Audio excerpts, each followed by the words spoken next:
நம்பிக்கை கொண்டே சமாதியின் வழியில் முற்றிலுமாக வந்துவிடுங்கள், தவிர ஷைத்தானுடைய அழிச்சலை நீங்கள் பின்பற்றாதீர்கள். நிச்சயமாக அவன் உங்களுக்கு பகிரங்கமான பகனாக இருக்கிறான், உங்கள் வழி இருக்கிறான். எப்படியா இருந்தாலும் நல்லது கெட்டது கலந்துடலாம். நீ நல்லா நினச்சிட்டு இருக்கீங்க, கெட்டதை மாறி போகுது. காரணம் இந்த வகையில் ஏதோ ஒரு வகையில் நமக்கு பிரதிமை இருக்கிறதும், கொடுத்து சொல்லி காமிக்கிறதும், அதை பெருமை கொள்றதும், அல்லது அவங்களை அடிமைத்தனப்படுத்துறதும், அல்லது அவங்க நம்புறதும் ஏதோ ஒரு வகையில் நினைப்பார். இது சேதம் அடிச்சு விடாது.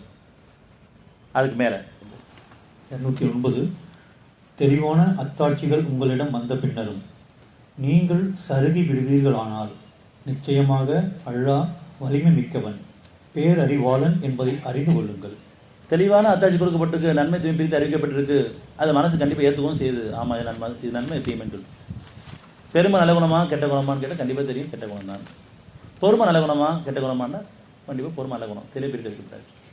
உணர்ச்சிகளில் வாழணுமா உணர்வுகளில் வாழணுமா? உணர்வுகளில் வாழணும். பிரித்து உணர்ச்சியெல்லாம் கூடாது, உணர்வுகளில் வாழணும். பிரித்து வைக்கப்படாது. நமக்கு வாழ்க்கையில் அருள் முக்கியமா பொருள் முக்கியமா? அருள் தான் முக்கியம், பிரித்து வைக்கப்படாது. அறிவு முக்கியமா ஞானம் முக்கியமா? பிரித்து வைக்கப்படாது. நமக்கு ஞானம் தான் முக்கியம், அறிவு கூடாது. சண்டை முக்கியமா சமாதானம் முக்கியமா? கண்டிப்பாக சமாதானம் தான் முக்கியம், தெளிவாக்கப்பட்டது.